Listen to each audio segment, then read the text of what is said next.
তোর কেনকে বলি হারি, তা দেখি ওই তোর সোনার কমল কত সোনা দিয়ে তৈরি। বলে ওসই যাকে সোনার কমল মনে করে ধরলাম, সে সোনার কমল নয় রে, সে সোনার মতো ভুবন ভোলানো একজন রূপের মানুষ। ছি ছি ছি, প্রিয়া তোর লজ্জা করে না? তুই একটা পুরুষ মানুষকে বক্ষ মাঝে জড়িয়ে ধরেছিস। তা ওই সুরধনী গঙ্গার ঘাটে কেউ ছিল না তো? নারী কেউ ছিল না। আর যদি কেউ দেখতো না, তোর বাপের কত নাম বল, রাজ পণ্ডিত সনাতন মিশ্র, আর তুই যদি একটা পুরুষ মানুষকে বক্ষ মাঝে চেপে ধরিস, তোর বাবার কত নাম খারাপ হয়ে যেত বল। বলে যাকে ধরলাম, বলে একবারে দেখা না সেই ভুবন বলানো মানুষটা কি? বলে জানিস সই, যেদিকেই তাকাই সেই রূপের মানুষটাকে দেখতে পাই। মা বলছে এই প্রিয়া আমাকে একটু হলুদ বেটে দে তো। যেই হলুদ বাটতে গেলাম, দেখলাম সেই হলুদ বাটতে গিয়ে দেখলাম হলুদ বর্ণের মানুষটা। কি তার রূপ, কি ভুবন ভোলানো সুন্দর রূপ, একবার তাকে আমাকে দেখাবি।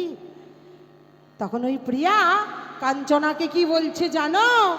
রূপের লাগি আখি ছড়ে, গুণে মন ভর, রূপের লাগি ঝরে, গুণে মন ভর।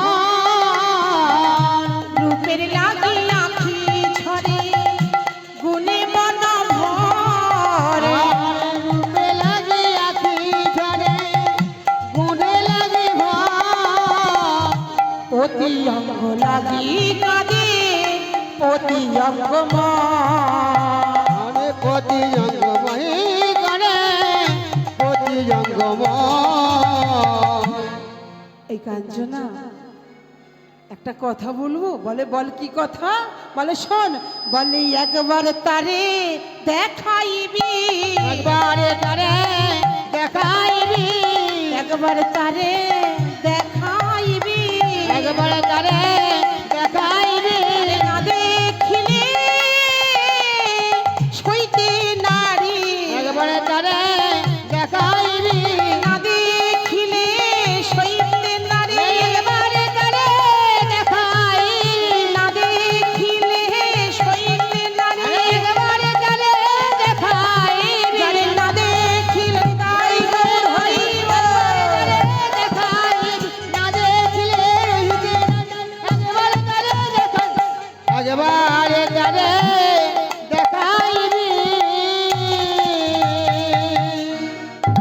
শোন, ওই ভুবন ভোলানো রূপের মানুষটাকে দেখতে গেলে তোকে প্রাতঃকালে যেতে হবে ওই সুরধনী গঙ্গার ঘাটে। কারণ ওই মানুষটাকে পেতে গেলে আগে ওর মায়ের চরণ আশ্রয় করতে হবে, তবেই তুই ওই রূপের মানুষটাকে পাবি। শোন, প্রত্যেক দিন প্রাতঃকালে ওই মানুষটার মা শচী দেবী প্রত্যেক দিন আসে ওই সুরধনীতে স্নান করতে। আগে তো ওই শাশুড়ি মায়ের চরণ আশ্রয় কর, তবে তো পাবি। এই বলে মা বিষ্ণুপ্রিয়া কি করলো জানো? কাঞ্চনাকে সঙ্গে করে নিয়ে সকাল বেলায় চলেছে ওই সুরধনী গঙ্গার ঘাটে। সুরধনী গঙ্গার ঘাটে দাঁড়িয়ে আছি, আর দূর থেকে দেখতে পাচ্ছে ওই শচী দেবী আসছে সুরধনী গঙ্গার ঘাটে। শচী মা দেখতে পাচ্ছে দুই রমণী দাঁড়িয়ে আছে, দূর থেকে চিৎকার করে উঠেছে, মা, ও মা, মা। কাছে এসে বলছে, মা তোমাকে না দেখে আমার মনে মনে একটা স্বাদ হচ্ছে, তুমি আসবে আমার ঘরে। কাঞ্চনা বলছে, মাসিমা ওর বাবার কাছে যান, খবর দিন, হয়তো হলেও হতে পারে। এই বলে মা শচী দেবী চলেছে কোথায়? বাড়ির দিকে। আর এইদিকে বিষ্ণুপ্রিয়া এক দৃষ্টে তাকিয়ে আছি তার শাশুড়ি মায়ের দিকে। কাঞ্চনা বলছে, আইসই শাশুড়িকে দেখে ঘরের কথাই ভুলে গেছিস। শৈরি আজ নদীর গাগে বান ডেকেছে, তাই যখন ভেসেছে নদীর গাগে বান দুকুল ভেসেছে নদীর গানে বান ডেকেছে তাই সামল সামল রং উঠেছে তোর মনে সই মোর মনে সই মধুর মধুর বংশী বেজেছে তাই দোকল ভেসেছে নদীর গানে বান ডেকেছে আরে সাবলে সাবলে রাম উঠেছে তোর মনে সই মোর মনে সই মধুর মধুর বংশী বেজেছে তাই দুকুল ভেসেছে নদীর গানে বান ডেকেছে তাই দুকুল ভেসেছে নদীর গানে বান ডেকেছে সখী লইলো সখী আজ ঢল নেমেছে বাহির ঘরে কি করি আমার মন দোলেছি নাগর দোলায় আমার মন দোলেছি নাগর দোলায় মুড়ি খাই খাই খাই নিতাই গৌর হরে তোর মনে সই মোর মনে সই মধুর মধুর বংশী বেজেছে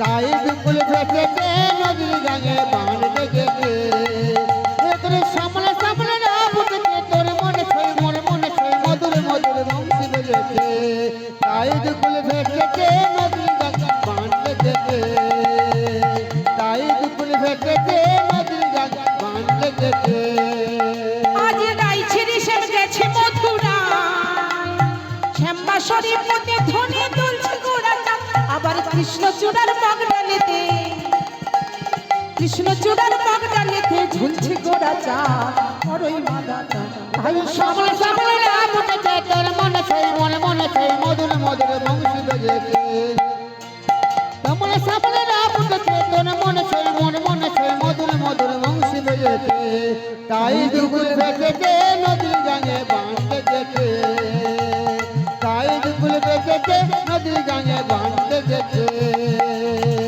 সখী লইলো সখী আজ ঢল নেমেছে বাহির ঘরে কি করি আমার মন দোলেছি নাগর দোলায় আমার মন দোলেছি নাগর দোলায় মুড়ি খাই খাই খাই সামনে সামনে রাম উঠেছে তোর মনে সই মনে মনে সই মধুর মধুর বংশী বেজেছে তাই দুকুল ভেসেছে নদীর গানে বান ডেকেছে তাই দুকুল ভেসেছে নদীর গানে বান ডেকেছে তাই দুকুল ভেসেছে নদীর গানে বান ডেকেছে আর ওইদিকে সচি মাতা ডাকছে ঈশান ও ঈশান কোথায় গেলি রে কি হয়েছে মা আয় আয় আয় আজ নিমাইয়ের বিয়ে হবে রে যা যা যা কাশীনাথ ঘটককে ডেকে নিয়ে আয় তাড়াতাড়ি যা আজ নিমাইয়ের বিয়ে দেব কাশীনাথ ঘটককে খবর দেয়া হলো কাশীনাথ ঘটক এলো তিনি শাস্ত্র অধ্যয়ন করে দেখলেন নিমাইয়ের দ্বিতীয় বিবাহের কোনো যোগ নেই হরি বল জোর করে বিবাহ দিলি নিমাই সংসার ছেড়ে চলে যাবে হরি বল কিন্তু সচি মাতা সুরধনী গঙ্গার তীরে দাঁড়িয়ে কথা দিয়েছে যে এই লক্ষ্মী হবে বিষ্ণুপ্রিয়াই হবে আমার ঘরের লক্ষ্মী হরি বল হরি বল তিনি কি করলেন একদিকে নিমাইয়ের সংসার ত্যাগ আর একদিকে বিষ্ণুপ্রিয়াকে কথা দিয়েছে তিনি আমার বাড়ির বৌমা হবে এমন সময় তিনি কারো কথা না শুনেই বিবাহ ঠিক করলেন তিনি বিবাহ ঠিক করলেন যে গৌর বিষ্ণুপ্রিয়ার বিবাহ হবে